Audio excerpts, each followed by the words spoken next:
My name is Zephyr, and I'm what your species would call a Velkarian. Think of a 7-foot-tall octopus with anger management issues and an unhealthy obsession with energy weapons. We'd been conquering planets for over 3 millennia, and Earth was supposed to be conquest number 2047, a nice round number for our records. Well, Thrak, if you weren't currently dissolved into cosmic dust, I'd show you exactly what went wrong. You know what? I should have stayed on Vex Prime. Should have kept my tentacles wrapped around my nice warm plasma rifle and minded my own business. But no, Commander Thrak had to convince me that this little blue planet would be an easy conquest. Just some primitive mammals, he said. They barely discovered fire, he said. What could possibly go wrong, he said. Thrak's mandibles clicked with amusement. The old war veteran had seen countless worlds fall before our superior firepower. His exoskeleton bore the scars of 100 campaigns, each mark a testament to our inevitable victory. Excellent, Lieutenant Zephyr. Begin standard invasion protocol. Land the advanced ships. Demonstrate our power. Demand surrender. I estimate total conquest in, let's be generous, 6 of their rotational periods. Commander, I had reported to Thrak, my voice dripping with the kind of condescension that only comes from owning a death ray. Their technological level is approximately 3.7 on the galactic advancement scale. For reference, my personal grooming device rates a solid 6. The initial scans from our mothership, the Eternal Dominance, were encouraging. Pathetic, really. These humans had barely figured out nuclear fission. Their most advanced weapons were metal tubes that shot tiny projectiles. Some of them were still hitting each other with sharpened sticks. We laughed so hard that our respiratory sacs nearly ruptured. 6 days. We gave ourselves 6 days to conquer an entire planet. Looking back, our arrogance was so thick you could cut it with a plasma blade. I commanded Landing Force Epsilon, stationed just outside what the humans called New York. Prime real estate for a first contact scenario. Really, millions of potential subjects to terrorize, towering structures to demonstrate our superiority upon, and their so-called military headquarters nearby. The landing was textbook. 300 of our finest assault craft descended through their atmosphere like silver comets of doom. Our ships settled on various continents, each one bristling with enough firepower to level a city. The humans scattered like frightened insects, their primitive aircraft falling from the sky before our defense matrices. Classic invasion speech. We'd used variations of it on dozens of worlds. Usually by this point, the local government would be scrambling to negotiate some kind of pitiful surrender. Attention, primitive life forms. I broadcasted through our universal translator, my voice booming across their concrete landscape. You are now subjects of the Velkarian Empire. Resistance is futile. Your weapons cannot harm us. Your technology is inferior. Surrender now, and your deaths will be swift. Instead, something unexpected happened. The humans started laughing. Yeah, and he's got a really dramatic voice too. Sounds like he's auditioning for a movie villain, came the response.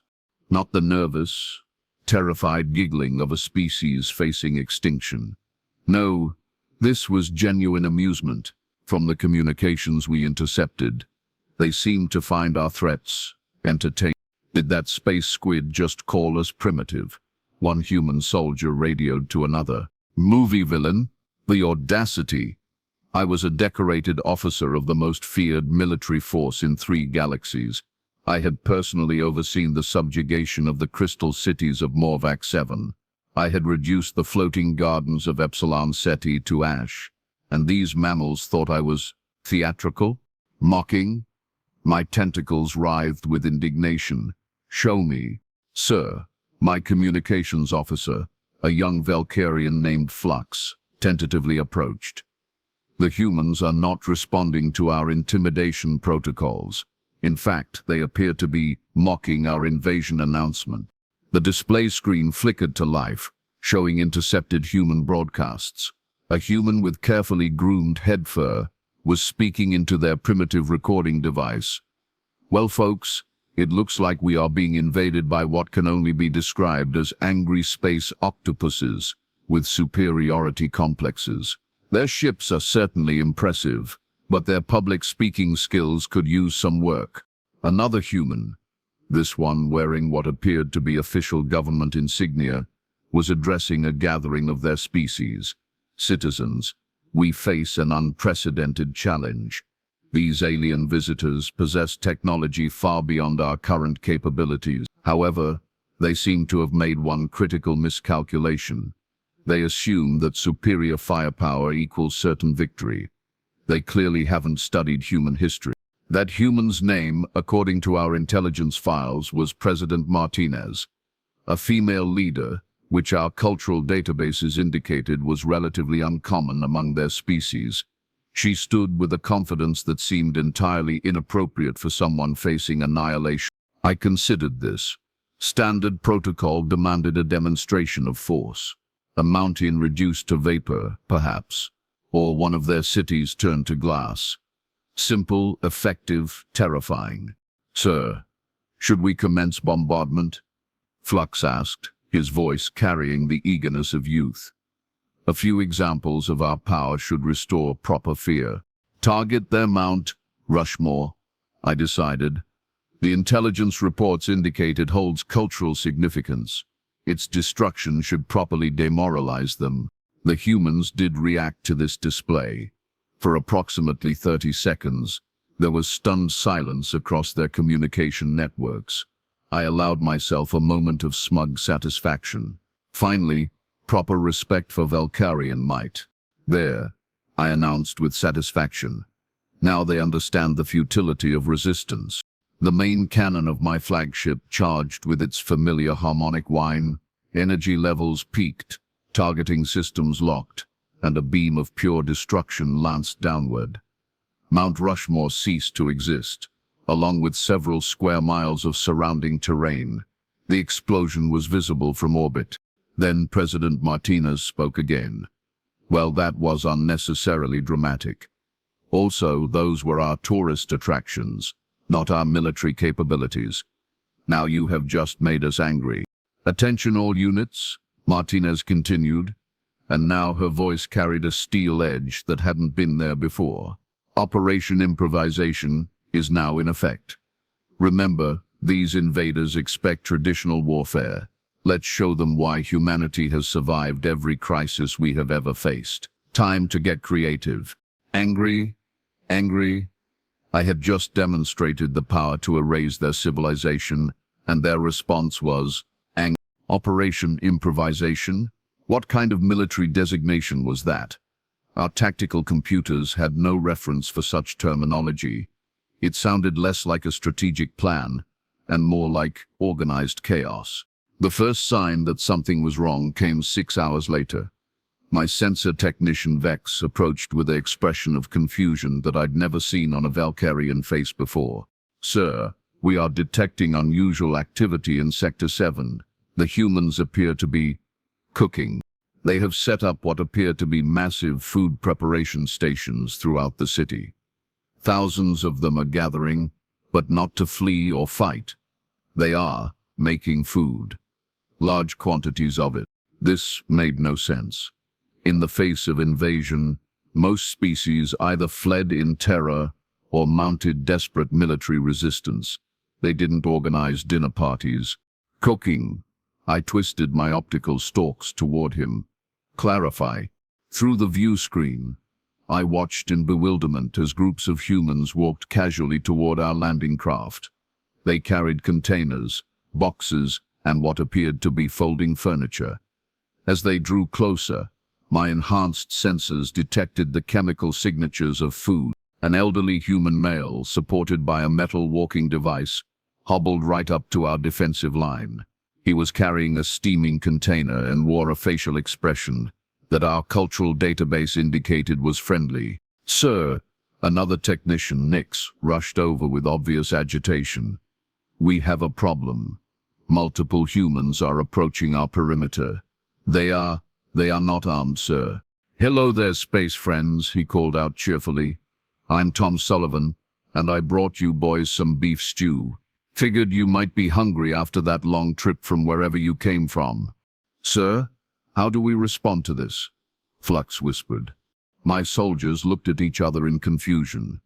Our training had prepared us for guerrilla attacks, suicide bombers, primitive projectile weapons, even biological warfare. It had not prepared us for senior citizens bearing soup. Before I could answer, more humans approached. A middle-aged female, carrying what appeared to be baked goods. A group of younger humans with musical instruments. Children, with crude drawings they seemed eager to share. Excuse me, Mr. Alien." A small human child approached one of my guards. The guard, a veteran warrior named Kron, froze in place. "My name is Lucy Chen. I drew you a picture. Do you want to see it?"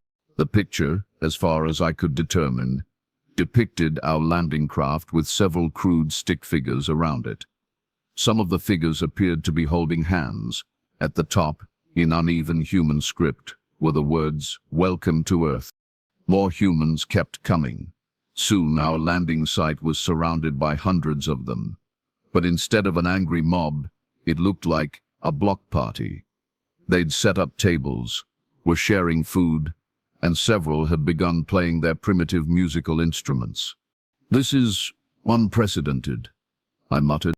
A new voice crackled over our communications. Female, confident, with just a hint of amusement. "Velkarian vessels, this is Colonel Sarah Manning, United States Air Force.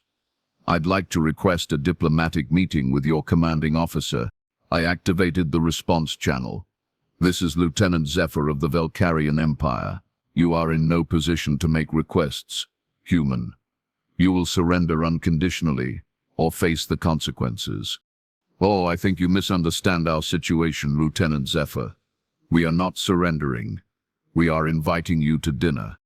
I stared at the communication device as if it had just recited Velkarian poetry. "You want to feed?" "Among other things, yes. We have also prepared entertainment, cultural exchanges, and what you might call educational demonstrations." Educational demonstrations.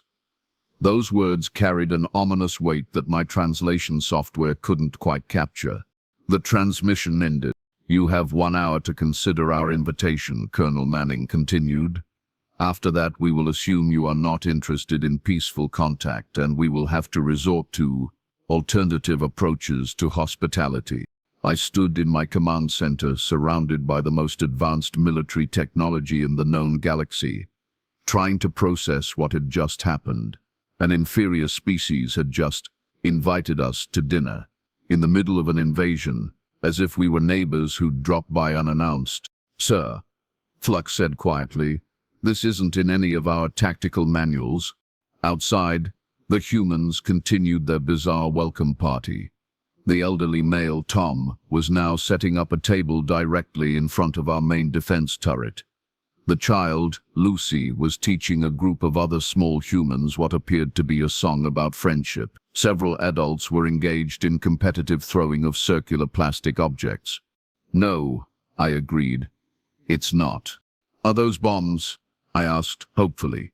"Sir, we have incoming human aircraft," Nix reported. I tensed, finally expecting some kind of military response. Instead, the aircraft that appeared on our scanners were slow, lumbering, and they were dropping packages. "No, sir. According to chemical analysis, they appear to be more food and recreational supplies." I watched in mounting disbelief as humans parachuted from the aircraft, not as soldiers but as party planners. They landed with practiced precision and immediately began setting up what could only be described as a festival infrastructure around our landing sites. One human, a cheerful-looking male with tools hanging from his belt, approached our perimeter. "Hey there, space guys. I'm Mike Rodriguez. I'm here to set up some lighting for tonight's festivities. Hope you don't mind if I string up some cables near your ship there." This was insanity. Complete, total insanity. We had come to conquer, and they were planning a barbecue competition. Lighting. Kron echoed weakly. Oh yeah, we are planning to party all night. Got a whole lineup of entertainment planned. Mrs. Chen is bringing her karaoke machine. The high school marching band is going to perform. And Jake's setting up a barbecue competition. You fellas eat meat? But as I watched the humans work, I began to notice something that made my tentacles curl with unease. Their movements weren't random. The festival setup followed patterns that looked suspiciously like tactical positioning. The musicians were placing themselves at specific intervals around our ships. The food preparation stations formed what could generously be called a perimeter. The children's play areas were positioned at optimal observation points. Explain, Sir Vex said, his voice tight with sudden realization. I don't think this is just a party. The human positioning, sir. If you overlay their festival layout with standard military encirclement patterns, they have surrounded us. All of us. Every landing site.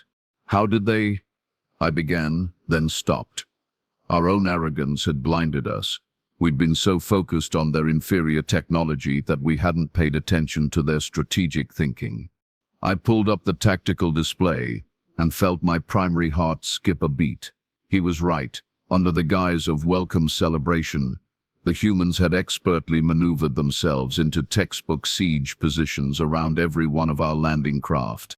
Sir, incoming priority transmission from the human military, the communications officer. And what kind of problem solving? I found myself asking. Colonel Manning's voice filled the command center again. Lieutenant Zephyr, I hope you are enjoying our welcome party. As promised, we'd like to extend a formal dinner invitation. However, I should mention that our chef tonight is quite special. He goes by Bobby, and he's our military's expert in creative problem solving. Through the external cameras, I spotted him, a human male of medium build, wearing what appeared to be standard civilian clothing. He was standing next to a small table displaying various objects that looked like junk, discarded metal pieces, electronic components that our sensors couldn't identify, and what appeared to be kitchen implements. Oh, you know, making useful things out of household items, turning everyday objects into tools. Bobby's quite famous for his ability to create functional devices from the most unlikely components. In fact, he's standing right outside your ship with a few of his latest inventions. Would you like to see them? Those are his inventions? I asked incredulously. Bobby, why don't you give our visitors a demonstration? Colonel Manning suggested. The human called Bobby picked up what looked like a simple metal tube, no more sophisticated than their most primitive weapons. He pointed it at a nearby tree, approximately the same size as one of our scouts. The tree vanished in a flash of superheated plasma. My tentacles went limp with shock. That's impossible. Our scanners detected no advanced technology in that device. Oh, that's just Bobby's hobby project. He made it from an old microwave oven, some copper pipes, and a car battery. Took him about 2 hours yesterday evening. 2 hours. A human had created military-grade plasma weaponry in 2 hours using what they considered garbage. I stared at the display in growing horror. Every piece of discarded human technology, every broken appliance, every scrap of metal they'd dismissed as worthless. It was all potential weaponry in their hands. Bobby waved cheerfully at our cameras and picked up another device. This one looked like a soup can with wires sticking out of it. He tossed it casually into the air, where it hovered for a moment before projecting a shimmering barrier of energy that our computers recognized as deflector shield technology. That's his electromagnetic barrier generator, Manning explained conversationally. Made it from a coffee can, some old radio parts, and the magnetic field generator from a broken medical imaging machine. The neighborhood has been bringing him their broken appliances all day. He's been quite busy. I didn't want to think about it. Bobby's not even our most creative engineer, Manning continued with devastating casualness. We have a school teacher named Dr. Janet Miller, who's been working on some interesting projects with her chemistry class. Would you like to see what teenagers can accomplish with a high school laboratory? Sir, Flux whispered. If they can create this level of technology from refuse, what could they do with proper resources? Energetic, explosive. The woman was talking about improvised explosives created by children as if it were a science fair project. Are you sure? The kids are really excited to show off their work. They have been combining household chemicals in the most fascinating ways. Very educational, very energetic. No, I said quickly. No, that won't be necessary. Lieutenant Zephyr, Manning's voice took on a more serious tone. I think it's time we had an honest conversation. You came here expecting to find a primitive species with inferior technology. You are right, by the way. Our technology is inferior to yours. Our weapons are less advanced. Our ships are slower. Our understanding of the universe is limited. The festival continued around our ships, but now I could see it for what it really was. Every human present was a potential weapons specialist. Every piece of equipment they brought could be converted into something dangerous. Every smile was backed by the implicit threat of creative destruction. What do you want? I asked, though I suspected I already knew the answer. You want to know our greatest weapon? Manning asked. It's not plasma cannons or deflector shields or faster-than-light drives. It's the ability to look at a broken microwave oven and see a plasma weapon. It's the capacity to turn a children's chemistry set into military ordnance. It's the talent for making the impossible possible with whatever we have on hand.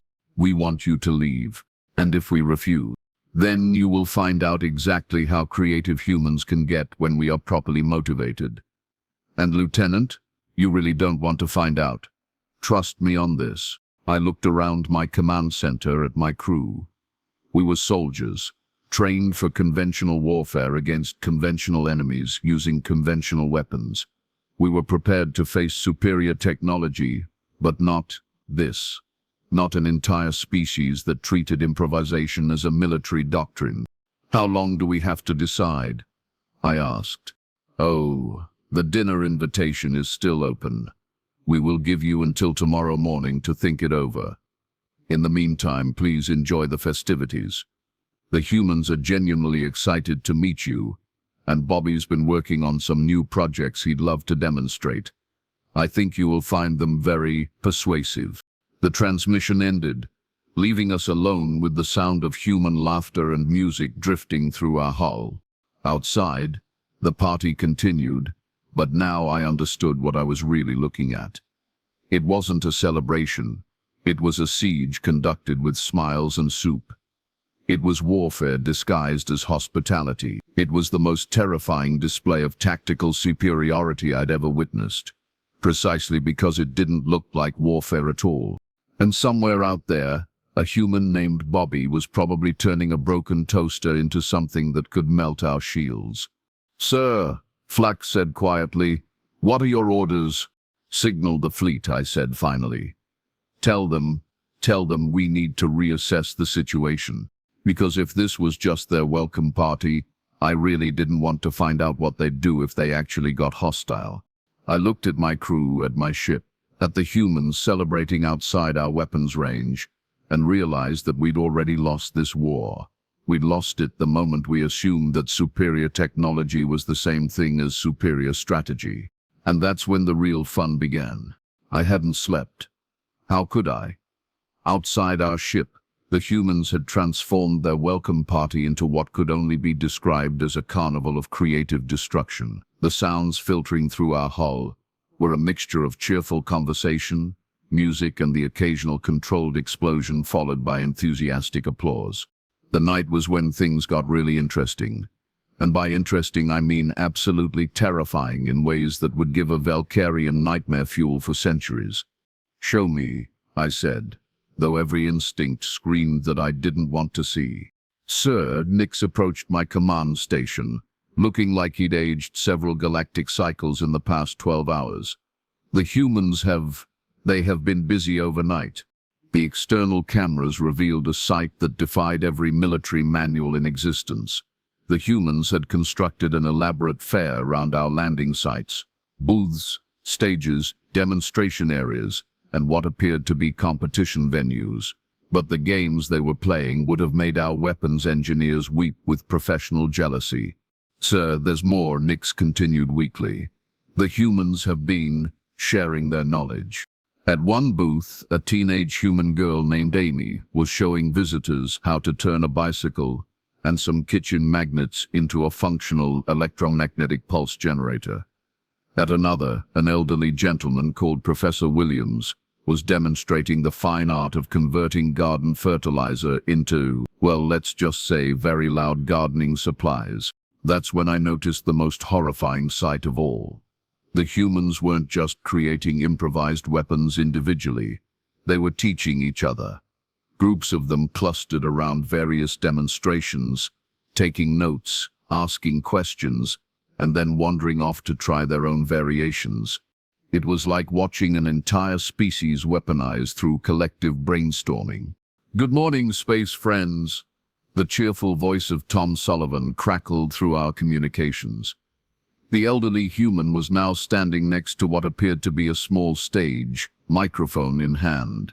"I hope you all had a restful night. We have prepared a special morning program for you." A morning program. Because apparently, siege warfare now came with scheduled entertainment. First up, we have the Henderson family. They are going to demonstrate their prize-winning project from last night's innovation contest. Hi, everyone. The mother, a pleasant woman named Jessica, waved at our cameras. "We are going to show you how to build a functional matter displacement device using items you can find at any local store." The Henderson family turned out to be 2 parents and 3 children, the oldest of whom couldn't have been more than 16 years old. They wheeled out what looked like a shopping cart filled with household items. Their youngest child, a girl who couldn't have been older than 10, was carefully connecting wires between the television and what appeared to be a hairdryer. "The important thing," she said in the matter-of-fact tone that only children can achieve, "is to reverse the polarity of the neutron flow, like Dad showed us last night. Matter displacement." They were talking about teleportation technology that our empire had spent decades perfecting, and they were claiming they built it from shopping cart contents. "Now, the key component," explained the father, David, "is this old television set we found in someone's garage. The cathode ray tube contains the perfect magnetic field generators we need.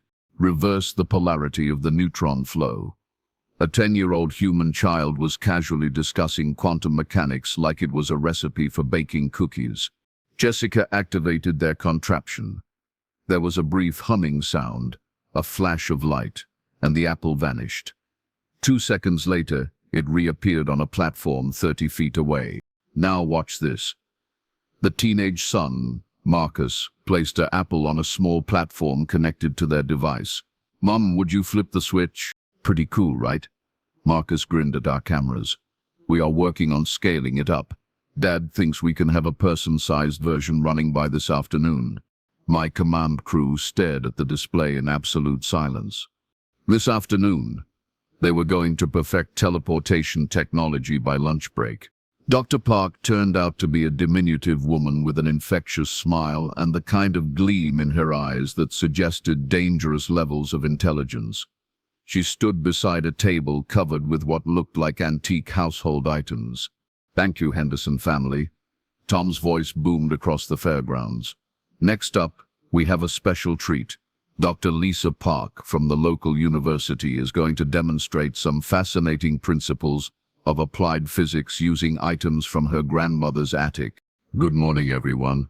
I'm going to show you how to create a localized gravity manipulation field using a vintage radio, some Christmas lights, and my grandmother's collection of ceramic figurines." Gravity manipulation. We were watching a university professor discuss bending space-time using Christmas decorations. "The secret," Dr. Park explained cheerfully, "is understanding that every object has a unique resonance frequency.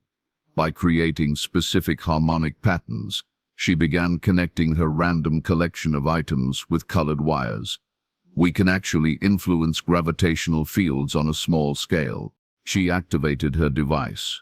The ceramic figurines on her table began floating in perfectly controlled patterns, orbiting each other like tiny planets. Hypothetically, she was talking about crippling our ships as if it were an academic thought experiment. Of course, this is just a demonstration, she continued conversationally.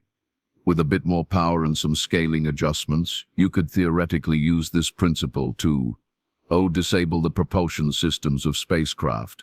Hypothetically speaking, sir, Flux whispered, our propulsion systems operate on gravitational manipulation principles. I knew that. We all knew that. More importantly, Dr. Park knew that. Thank you, Dr. Park, Tom announced. And now, for our final morning demonstration, we have someone very special. Please welcome 12-year-old genius inventor Katie Johnson. A child. They were ending their demonstration with a child. Hi, she waved enthusiastically. I'm Katie and I love making things. Last night my mom helped me build something really super cool. Katie Johnson appeared to be perfectly ordinary. Braided hair, gaps in her teeth, wearing what our cultural database identified as casual play clothing. She stood behind a table that looked like the contents of a toy store had exploded. Her device looked like it had been assembled by someone with access to a toy store, electronics shop, and absolutely no understanding of engineering limitations. Plastic building blocks connected to circuit boards. Toy car wheels attached to what appeared to be modified gaming consoles. A collection of action figures standing guard around the central mechanism. Watch this! Katie picked up one of her action figures and placed it on a small platform. When I activate the friendship ray, anything that happens to this toy will happen to anything made of the same materials. Quantum entanglement. Sympathetic resonance. A 12-year-old was discussing advanced theoretical physics like she was describing her favorite video game. This is my friendship ray, Katie announced proudly. It uses quantum entanglement principles to create sympathetic resonance between molecular structures. She pressed a large, friendly-looking button decorated with smiley face stickers. The action figure on the platform began glowing with soft, harmless-looking light. Then Katie picked up a plastic spoon and gently bent it. Every piece of plastic in our ship simultaneously bent in exactly the same way. Sir, Vex reported in a strangled voice, our secondary control systems are non-functional. Backup life support is compromised. Navigation computers are, well, they are bent. Isn't that super neat? Katie beamed at our cameras. I call it the friendship ray because it makes things be friends with each other. They all want to do the same things. I looked around my command center. Every plastic component, every polymer interface, every synthetic material in our ship was now twisted into the same shape as Katie's plastic spoon. Ask nicely. A human child had just disabled our ship's critical systems and was offering to fix them if we used proper manners. Katie waved at our cameras again. Oh, and I made it reversible too. If you want to fix your spaceship, just ask nicely, and I will straighten everything out again. Wonderful demonstration, Katie. Tom's voice carried across the fairgrounds. Now, before we break for lunch, I'd like to invite our alien visitors to join us for a little conversation. Nothing formal, just a friendly chat between neighbors. What do you want? I asked, though my voice came out more like a defeated whisper. The same thing we wanted yesterday. We want you to leave. Peacefully, voluntarily, and with our best wishes for safe travels. The communications channel crackled to life.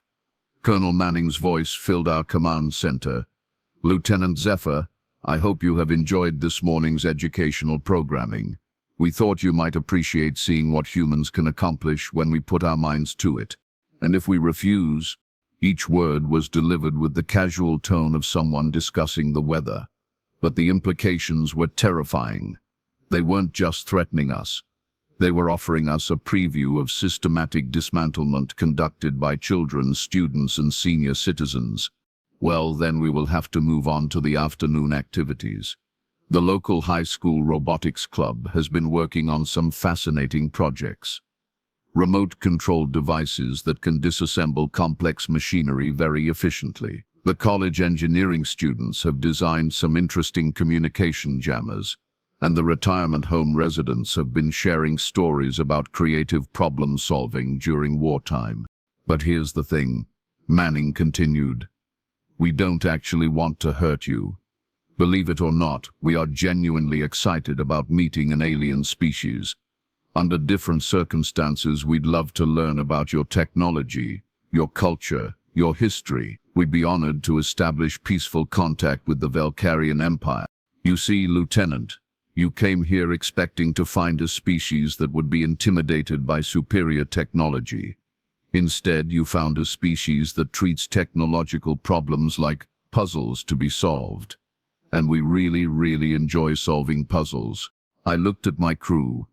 We were soldiers trained for conquest, not for dealing with an entire species that considered our advanced weaponry to be interesting engineering challenges. But not like this, I said. No, not like this. Not as conquerors and conquered, as equals, as neighbors, as friends, maybe, given time. I activated the communication channel to our mothership. Lieutenant Zephyr to Eternal Dominance. Request immediate conference with Commander Thrak. Sir, I said carefully, the situation is complex. I looked at the display showing Katie Johnson carefully straightening her plastic spoon, which simultaneously restored all the bent components throughout our ship. I watched Dr. Park packing up her gravity manipulation device like it was a science fair project. I observed the Henderson family beginning construction of their larger teleportation platform. Thrak's image appeared on our main screen, his mandibles clicking with irritation. Lieutenant, what is the status of the invasion? Why haven't the humans surrendered? How do you explain to a military commander that an entire species has turned siege warfare into a neighborhood block party? How do you report that 12-year-old children are casually demonstrating technology that could cripple starships? How do you convey that you have been outmaneuvered by beings who consider scientific advancement to be a form of recreational activity? The humans are not responding to standard intimidation protocols. I began diplomatically. Explain. Impossible. Their technology is primitive. Sir, they have demonstrated their power to us, multiple times, very effectively. Then increase the pressure, demonstrate our power, show them the futility of resistance. Yes, sir, it is, but they don't seem to consider that a limitation. They appear to view our superior technology as inspiration for improvement projects. I gestured toward the external display, where humans were now setting up what appeared to be a science fair, specifically focused on military applications.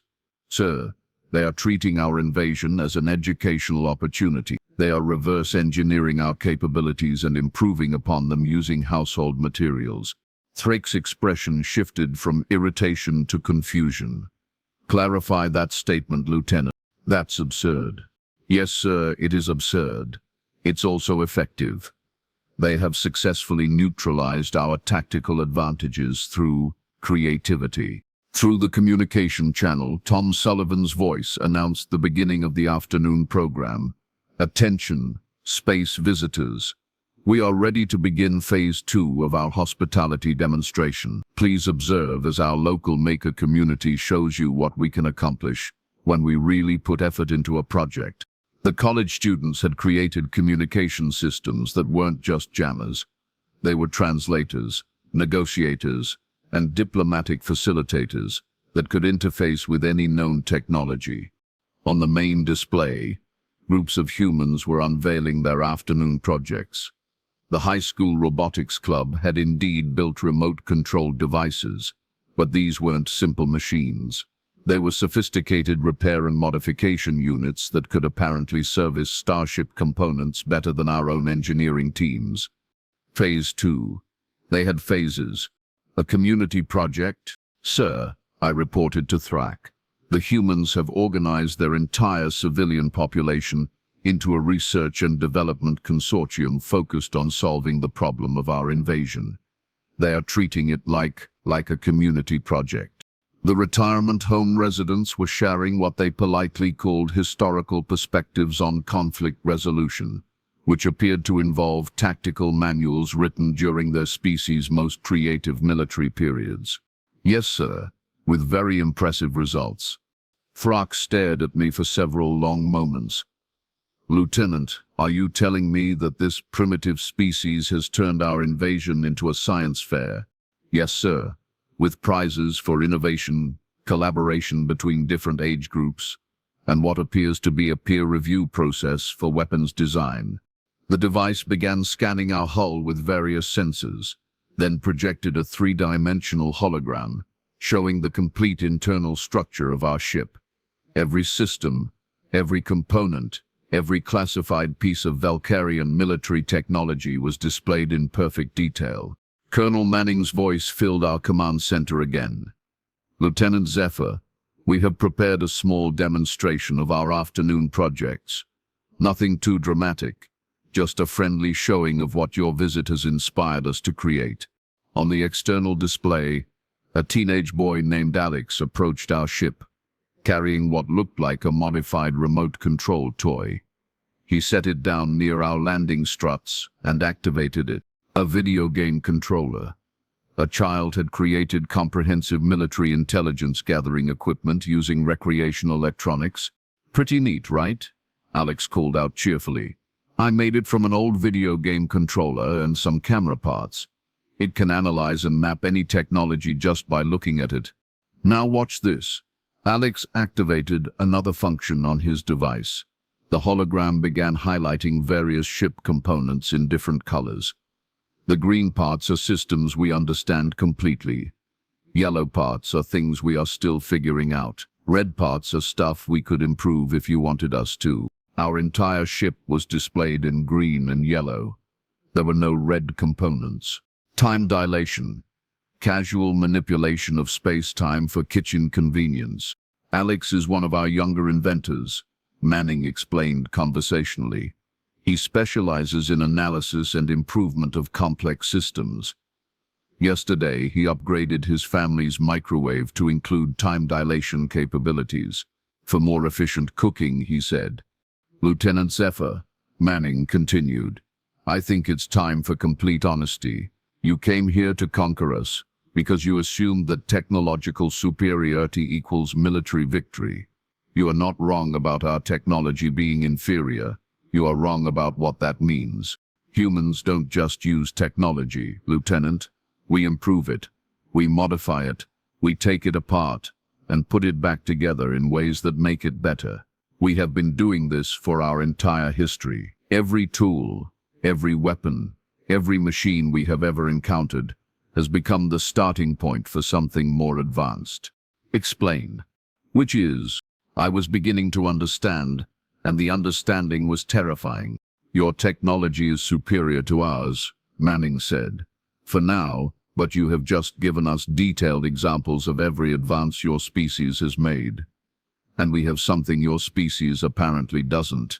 On the display, more humans were revealing their afternoon projects, improved versions of our communication systems, enhanced variations of our weapons technology, miniaturized adaptations of our life support equipment, all built from materials they'd found lying around their planet.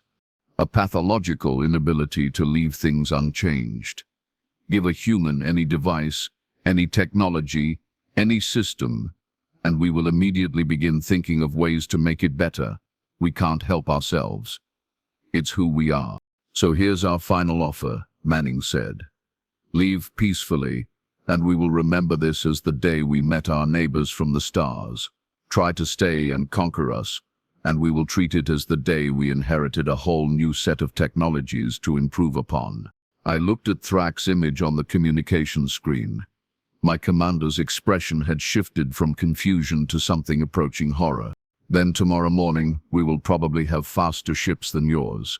By next week, we will have better weapons. By next month, we will have technology you haven't even imagined yet, and we will build it all using the examples you have so generously provided. What happens if we choose to stay and fight? Sir, I said quietly, recommendation is immediate withdrawal. On what grounds? On the grounds that we are not fighting a primitive species with inferior technology. We are fighting a species that considers our technology to be a free upgrade to their current capabilities. Thrak was silent for a long moment. Then, how long to evacuate all forces? Begin immediate withdrawal. All forces, all equipment, complete evacuation. With dignity intact? 6 hours. Wonderful. We will prepare a going-away party. Nothing elaborate, just a friendly send-off with some gifts to remember us by. Gifts. From humans, who had spent 2 days turning household items into military technology. I activated the general communication channel. Colonel Manning, we accept your hospitality. We will be departing within 6 hours. These are just little mementos, he explained cheerfully. Some of the local folks wanted to send along a few things. Nothing fancy. The packages contained a cookbook, human cuisine for space travelers, a collection of children's drawings, pictures of friendship, several technical manuals, basic household engineering projects, and a small device labeled Emergency Communication System, point toward Earth and press button. 6 hours later, we were loading the last of our equipment when Tom Sullivan approached with a collection of wrapped packages. That last one is from Katie, Tom explained. She wanted to make sure you could call home if you ever needed help with anything. It has a range of about 50 light years, so you should be able to reach us from most of your local systems. 50 light years. A 12-year-old had built an interstellar communication device as a parting gift. As our ships lifted off from Earth's surface, I watched the humans wave goodbye. They were genuinely sad to see us go. They'd enjoyed meeting us, learned from our technology, and treated our invasion like an interesting cultural exchange. I considered this carefully. How do you explain to a galactic empire that you have encountered a species that could probably reverse engineer your entire civilization given enough time and household materials? Report that Earth is unsuitable for conquest. Hostile native conditions. Recommend permanent quarantine. Sir, Flux said, as we achieved orbit. What do we report to Imperial Command? What kind of hostile condition? The kind that learns from you, I said. I looked down at the small blue planet where humans were probably already building improved versions of our ships using parts from their automobiles. We never went back to Earth. But every now and then we'd pick up radio transmissions from that little blue planet. Messages like, "Hey space friends, we figured out how to make your shield technology work with solar panels," or "Thanks for the gravity drive inspiration. We made a version that runs on kitchen electricity." Because sometimes the most dangerous enemy is the one that says thank you for showing them how your weapons work, and then asks if you'd mind terribly if they made a few improvements. And that's how the mighty Velkarian Empire added Earth to the list of worlds that were absolutely positively never to be invaded under any circumstances. Right next to the poison gas worlds, the sentient black hole systems, and the planets inhabited by energy beings that fed on starship hulls. Because sometimes the most dangerous enemy is the one that says thank you for showing them how your weapons work, and then asks if you'd mind terribly if they made a few improvements. We never went back to Earth, but every now and then we'd pick up radio transmissions from that little blue planet. Messages like, "Hey space friends, we figured out how to make your shield technology work with solar panels," or "Thanks for the gravity drive inspiration. We made a version that runs on kitchen electricity." And each time I'd remember 12-year-old Katie Johnson straightening her plastic spoon, and I'd order our fleet to change course, because the humans were right about one thing. We had superior technology. Until we met them.